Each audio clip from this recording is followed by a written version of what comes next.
Neville Goddard once wrote, "Man moves in a world that is nothing more or less than his consciousness objectified, awakened imagination."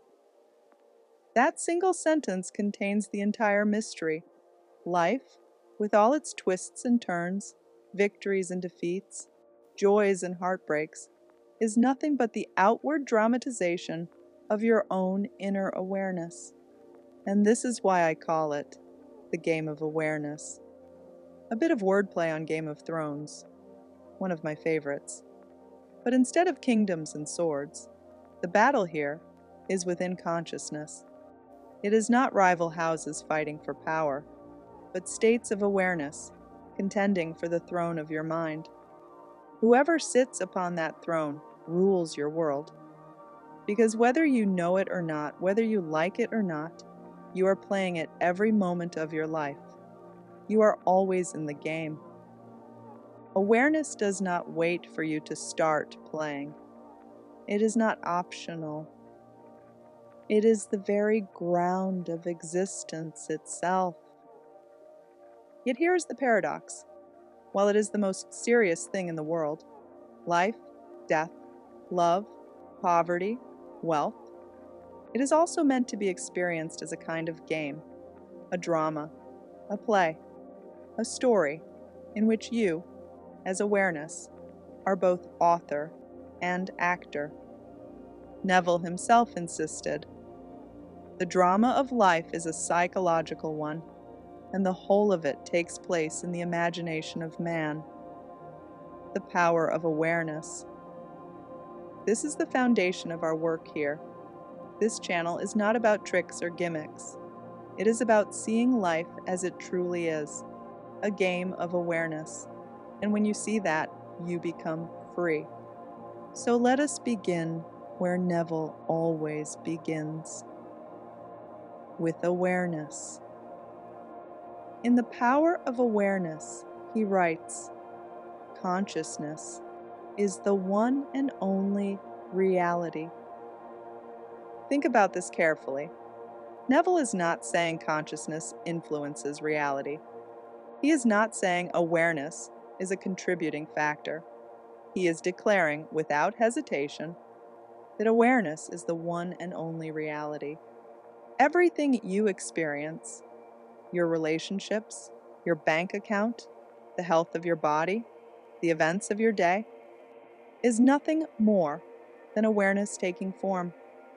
Awareness is the cause, the root, the origin. There are no external causes. Man's chief delusion is his conviction that there are causes other than his own state of consciousness, out of this world. This is the first rule of the game of awareness. There are no external causes. Circumstances do not cause themselves. People do not act independently of your state. The world is awareness, crystallized. Now, metaphors help us here. Think of awareness as the joystick in a video game. The joystick does not influence the game. It directly controls what happens on the screen. The character runs left because the joystick is pushed left. If you hold the joystick down, the character crouches. The joystick is not one influence among many. It is the governing control. So too is awareness. Wherever you place it, whatever assumptions you hold, whatever inner state you consent to, this is what plays out in the outer world. Or consider another metaphor. Awareness is the Iron Throne. Whoever sits on that throne rules your kingdom. If fear sits there, your kingdom is ruled by fear. If faith sits there, your kingdom is ruled by faith. The throne does not change. It is always awareness. But the ruler upon it, the state you identify with, determines the destiny of the land. Neville puts it this way: you rise as you appropriate the higher level of consciousness. There is no one to lift you up to the higher level. You yourself are the power you seek. Awakened imagination. This is both liberating and sobering. Liberating, because you are not at the mercy of circumstances. Sobering, because you cannot escape responsibility. You cannot blame the world, because the world is awareness. How, then, does awareness show itself? Through reflection. In Seed Time and Harvest, Neville writes, "The world is a mirror, forever reflecting what you are doing within yourself. Your outer world is nothing but the mirror image of your inner state." This is the second rule of the game of awareness. Life is reflective, not causative. When you look into a mirror and see your reflection frowning, you do not try to adjust the mirror. You adjust your own face.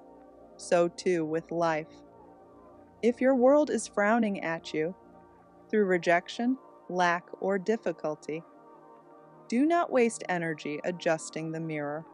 Adjust your own awareness. Here we can return to metaphor. The mirror is neutral. It has no power of its own.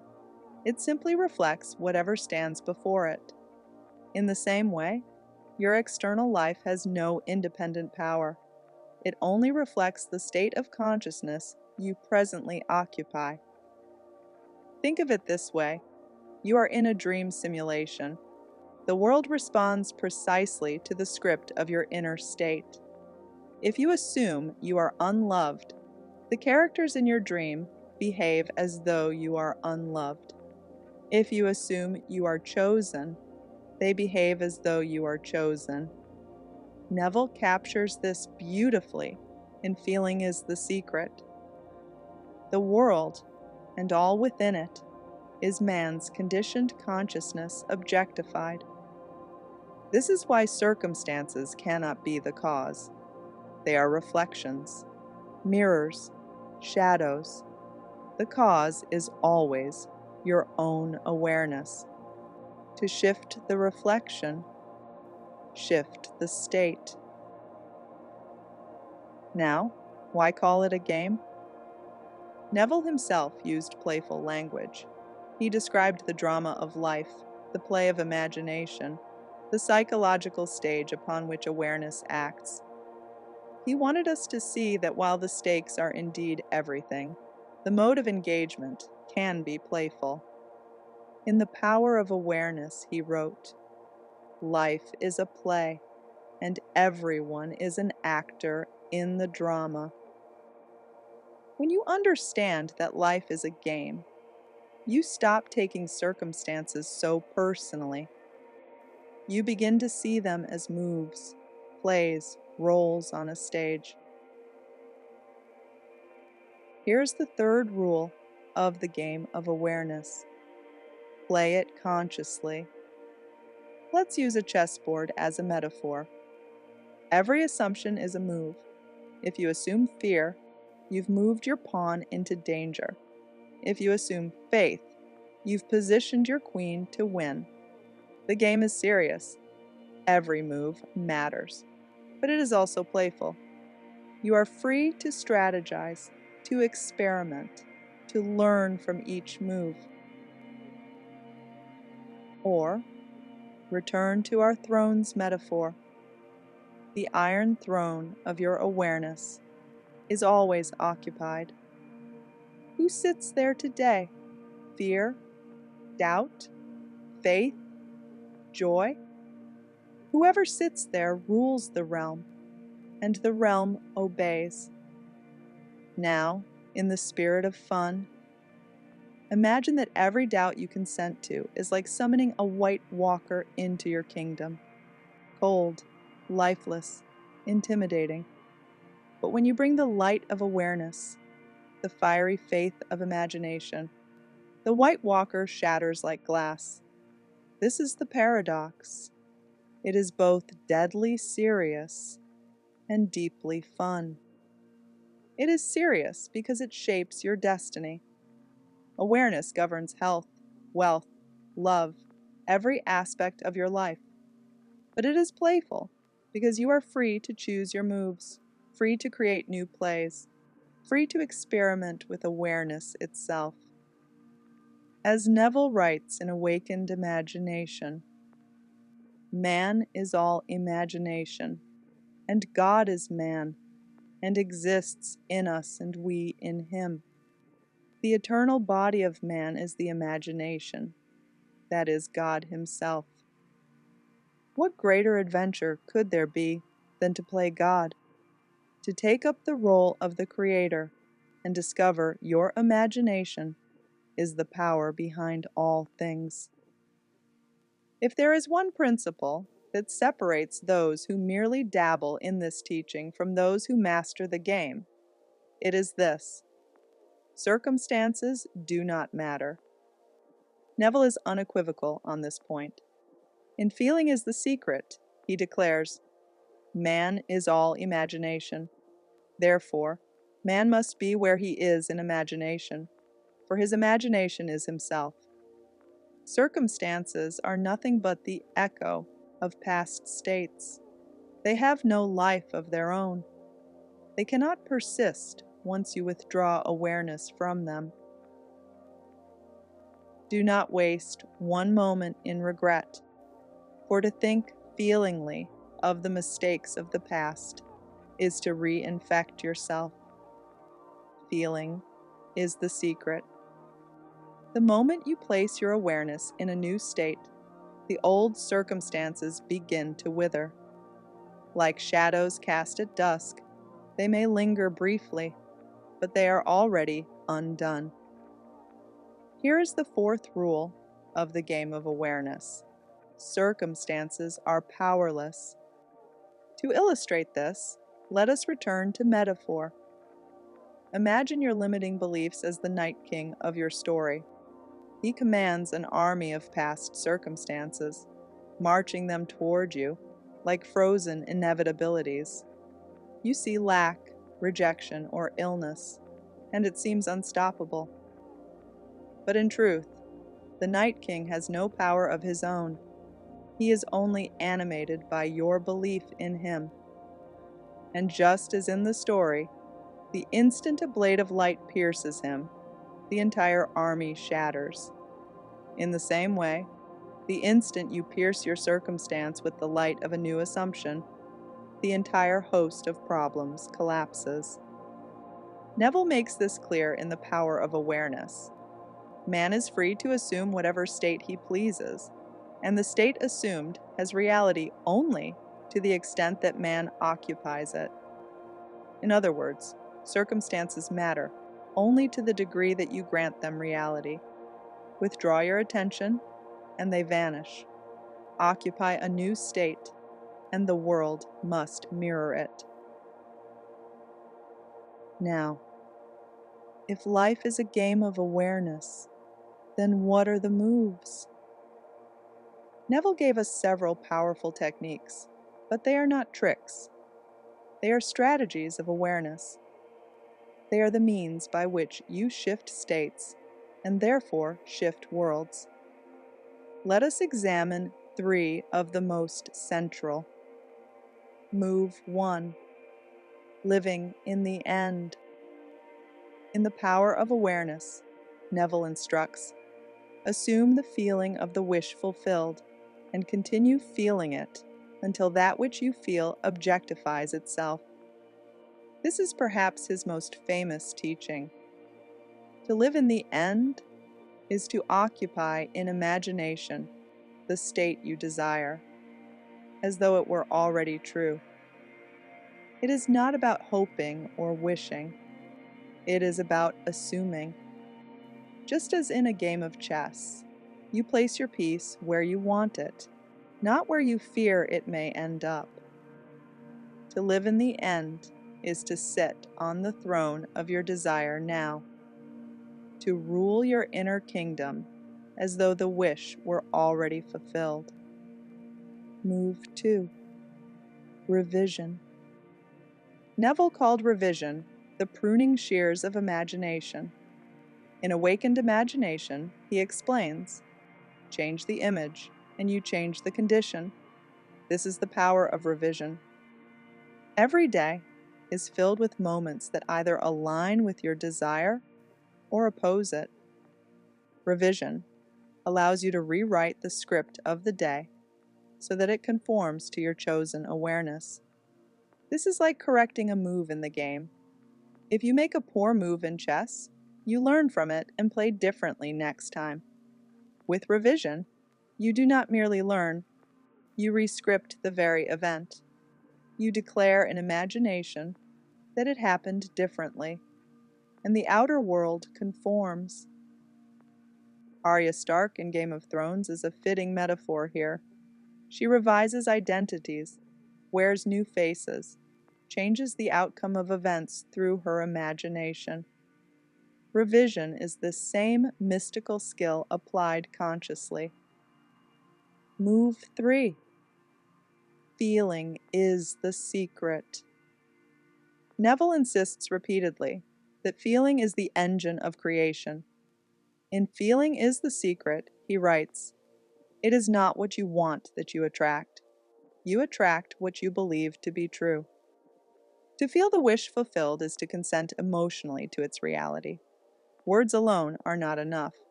Thought alone is not enough. It is the deep conviction, the felt reality within, that brings it forth. This is like wielding a weapon in the game. An uncharged sword does nothing, but when it is filled with fire, it conquers all.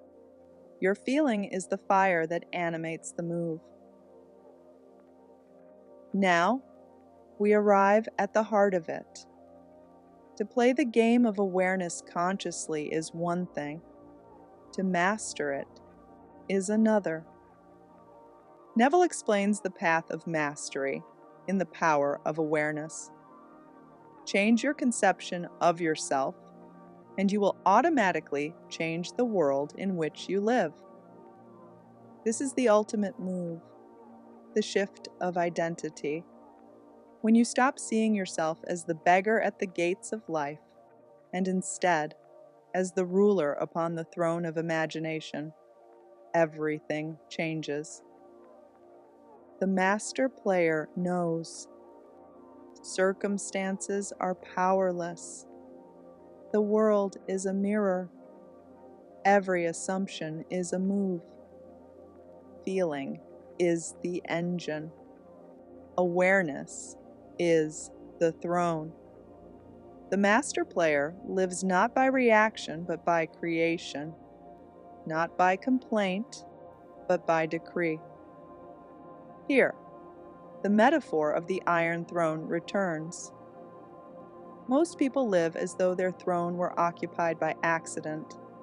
One day, fear sits upon it. The next day, doubt.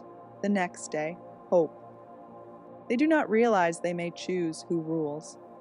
But the master player chooses consciously.